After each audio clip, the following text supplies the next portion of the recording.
Merci, Monsieur le Premier ministre. Honorable député Thierno Alassane Sall, vous avez la parole.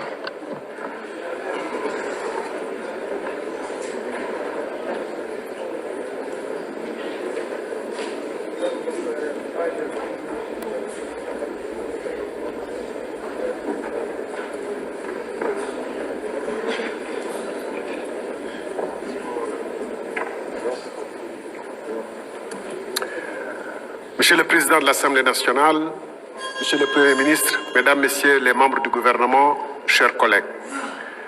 Monsieur le Premier ministre, le 27 décembre dernier, devant cette même Assemblée, vous promettiez aux Sénégalais, à travers votre déclaration de politique générale, des lendemains qui chantent. Le jour suivant, le 28 décembre, vous avez imposé sans débat ni vote le budget 2025.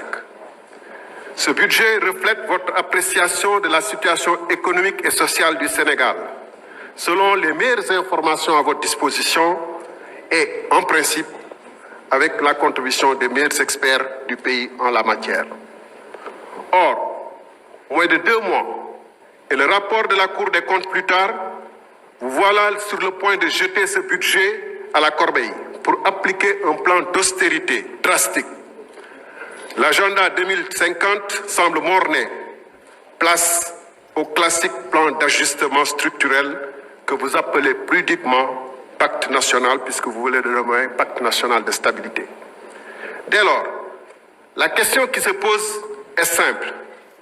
Ignorez-vous l'état de sinistre économique et financier du pays au moment de confectionner le budget 2025?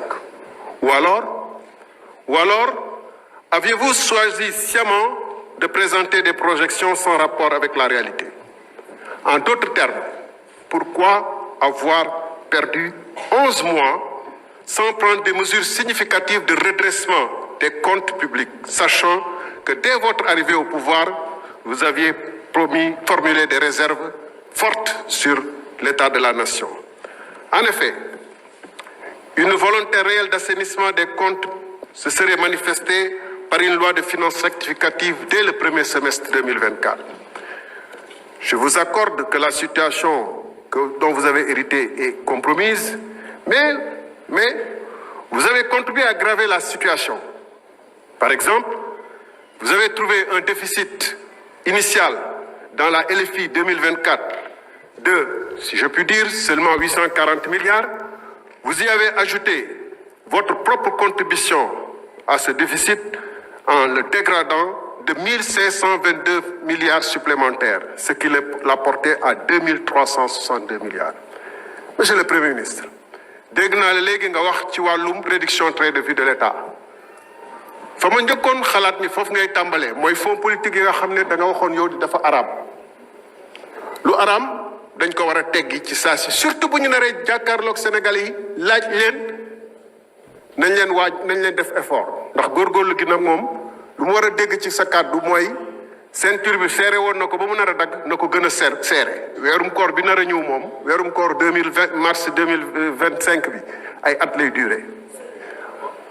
Donc dafa mel ni waa ji ne woon man li may naan sàngara la waaye bu duggee ci sama biir day nekkaat meew. Fonds politique bi dafa araan waaye man mun naa ko lekk. di ci noonu agence yi nga xam ne da ngeen ko tàmbale woon régime bi fi jàll ak lu mu yees ba mu ñëwee rek dafa supprimer agence naam yokkaat na ko lu tax tàmbale woon dès 2024 wàññi agence yi waaye mercredi bu ne ngeen nommé ba léegi ngeen ne doog a gis ni que réew mi attanu ko. booba nag université yi am na ñu bëri ñoo xam ne ay vacataires ñoo fay jàngale université yu bëri booba yéen a ngi recruter ay chargés de mission alors que am na ay médecins yu taxawal ci réew mi ba ma loonu xaare premier ministre boo waxee réduction train de vie de l'État nga wax ni avion bi ñu xam ne dañ ko jëngoon ci jamono Covid avion présidentiel. jërëjëf Monsieur le Premier ministre mën nga jël kàddu indi say tontu. Merci beaucoup. Je pense que dans les interpellations de l'honorable député Thierno Alassane Sall, il y a beaucoup d'amalgame.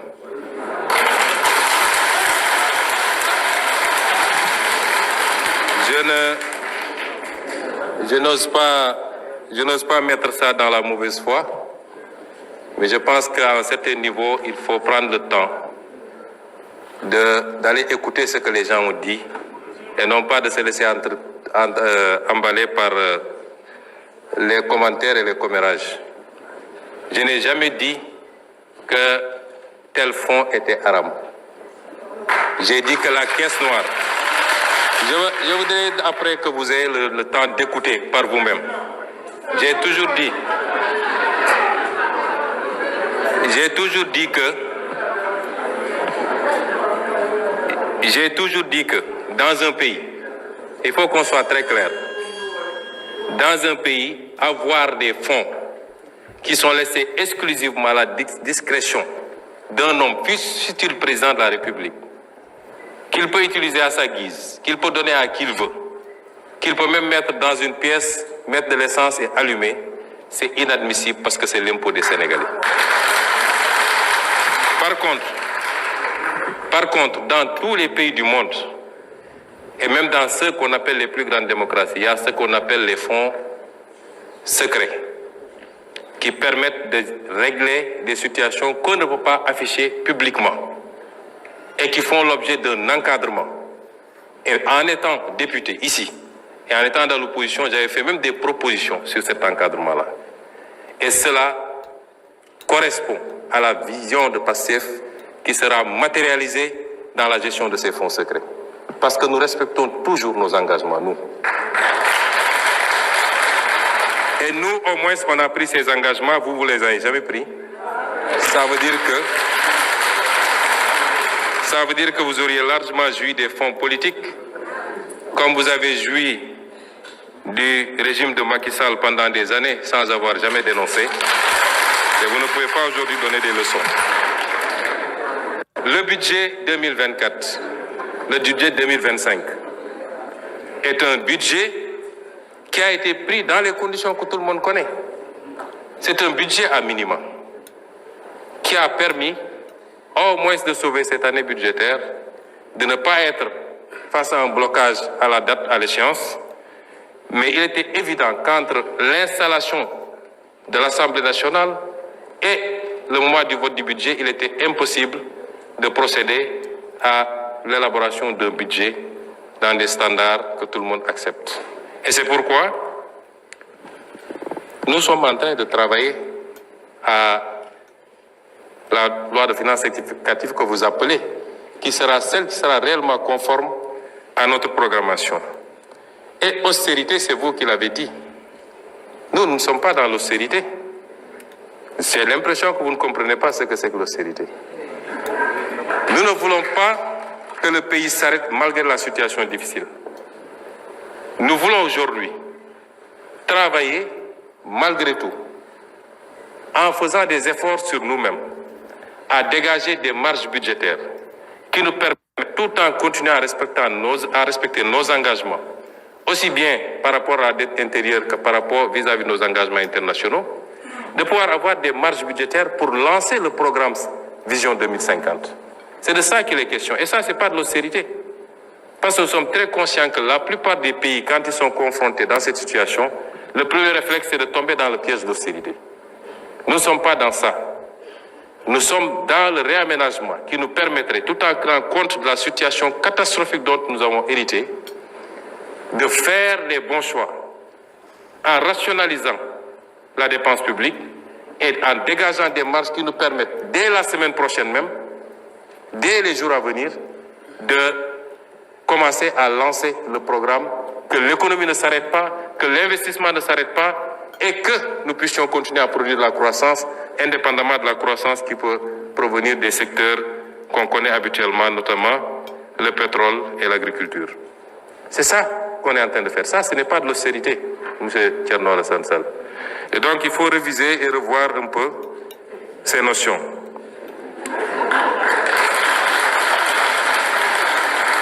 Et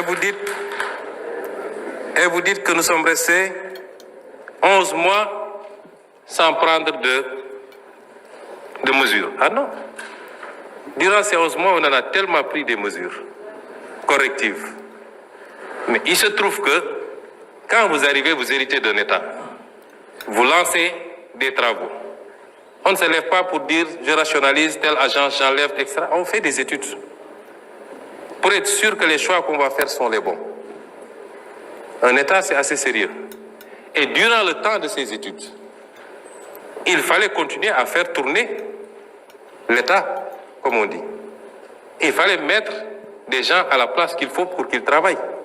Parce qu'il n'est pas question aussi qu'on laisse des gens qui ne partagent pas notre vision, qui ne comprennent pas notre combat, continuer à vouloir piloter des directions générales stratégiques ou des agences où on a besoin aujourd'hui de nous installer dans la vision 2050. Et le temps de faire ce travail, effectivement, on a mis ce qu'il faut. Ce qu'il faut saluer, et vous devez être le premier à le faire, c'est d'avoir le courage de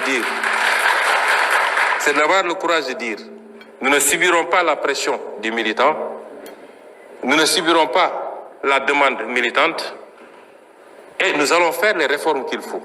Quitte à dire à un directeur général sur 3 que nous sommes désolés, mais le pays n'a pas besoin de cette responsabilité pour le moment.